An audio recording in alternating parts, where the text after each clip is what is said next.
আজকে সকাল থেকে অনেক বেশি বৃষ্টি হচ্ছে, যেটাকে বলে ঝুম বৃষ্টি। তো সারাদিন বৃষ্টি হওয়ায় আমরা একেবারে ভাবিরা মিলে 10 মিনিটে প্ল্যান করে ফেলাম যে আজকে খিচুড়ি পার্টি হলে কেমন হয়।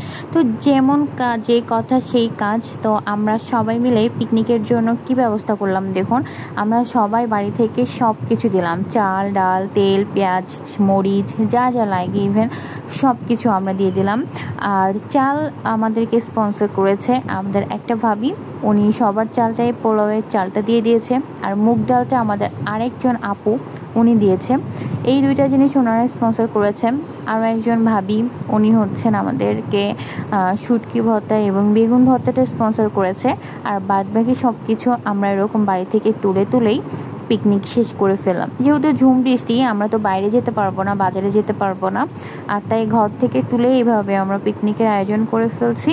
তো আমাদের বাচ্চারা তো ওদিকে খেলাধুলা করছে, আর সব ভাবিরা মিলে প্রচুর কাজ হচ্ছে কিচেনে, সবাই অনেক ব্যস্ত রান্না বান্নাতে। তুমি কই আছিলা মনা?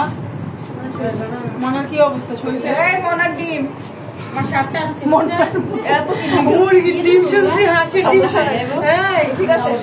এই তো রান্না বান্নার ভেতরে অনেক মজা হচ্ছে, অনেক গল্প হচ্ছে, সব মিলিয়ে অনেক এনজয়েবল একটা মোমেন্টস এটা ছিল।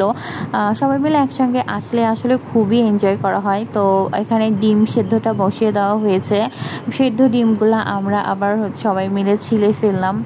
আর যে কাহিনীটা ঘটেছে সেটা হচ্ছে, আমার বাচ্চা এই ডিম ছেলার টাইমে ও ডিম খেয়ে নিয়েছে এবং ও হচ্ছে এটার মাস্টার মাইন্ড। ওকে দেখে বাকি বাচ্চারাও তাদের ডিম খাওয়া শুরু করে দিয়েছে। তো এখানে খিচুড়ি রান্না হচ্ছে এবং খিচুড়ি রান্নাটাও অলমোস্ট ডান। আর অল্প একটু রাখলেই চুলার উপরে খিচুড়িটা হয়ে যাবে। খিচুড়িটা কিন্তু অসম্ভব মজা ছিল। এত তাড়াহুড়ার প্ল্যান আমাদের এবং তাড়াহুড়ো করে রান্না করা হয়েছে, কিন্তু তারপরেও আমাদের খেতে খেতে রাত 10টা বেজে গিয়েছে। তো যাই হোক, খাবারগুলো কিন্তু খুবই মজা ছিল। সবাই মিলে রান্না করার আসলে মজাটাই আলাদা। আর এখানে নারিকেল বাটা দিয়ে ডিম ভুনা করা হচ্ছে। আর এই যে বলেছিলাম যে আমাদের একজন ভাবি, উনি বেগুন ভাজাটা স্পন্সর করেছেন এবং এই শুটকি ভর্তাটা উনি বাসা থেকে করে নিয়ে আসছে। তো এখানে আবার সাথে একটু আলু ভর্তা হচ্ছে। এটা একটা ইউনিক ব্যাপার আমার কাছে মনে হয়েছে, খিচুড়ির সাথে আলু ভর্তাটা। আমি এইটা লাইফে ফার্স্ট টাইম খেয়েছি। আপনারা এর আগে কখনো খেয়েছেন কিনা অবশ্যই জানাবেন, এবং আপনাদের কাছে আসলে খিচুড়ির সাথে আলু ভর্তাটা কেমন লাগে সেটাও অবশ্যই জানাবেন। তো এখানে কিন্তু অনেক মজা করে আলু ভর্তা করা হচ্ছে। আমার মনে হয় আপনাদের অবশ্যই জিভে জল চলে এসেছে এই ভর্তাটা দেখে।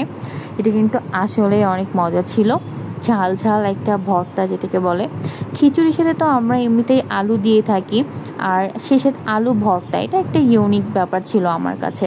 সালাদ করা হয়ে গিয়েছে এখানে। সালাদটা টমেটো, তারপরে ধনিয়া পাতা, শসা, পেঁয়াজ, মরিচ আর তেল, মানে যেটাকে বলে সরিষার তেল, সেটা দিয়ে সালাদটা করে নেওয়া হয়েছে। আর এখানে আমাদের সব রান্নাবান্না অলমোস্ট শেষ হয়ে গিয়েছে। তো এখন আমাদের খাবারের পালা। তো দেখুন আমাদের খাবারগুলো দেখুন জাস্ট দেখতে কেমন হয়েছে।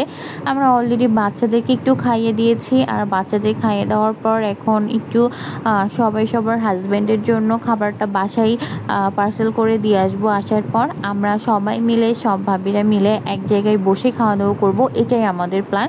তো যেহেতু অনেক রাত হয়ে গিয়েছে, এই জন্য কিন্তু সবাই খাওয়া দাওয়া শুরু করে দিয়েছি এবং সবাই সবার হাজব্যান্ডের জন্য খাবার অলরেডি বাসায় দিয়েও দিয়েছি। তো এই যে দেখতে পাচ্ছেন সব খাবার রেডি করছে।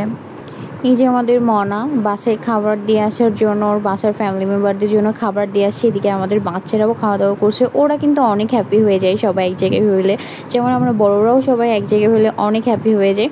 তো এই ছিল আমাদের আজকের পার্টি ভ্লগ। সবাই ভালো থাকবেন, আল্লাহ হাফেজ।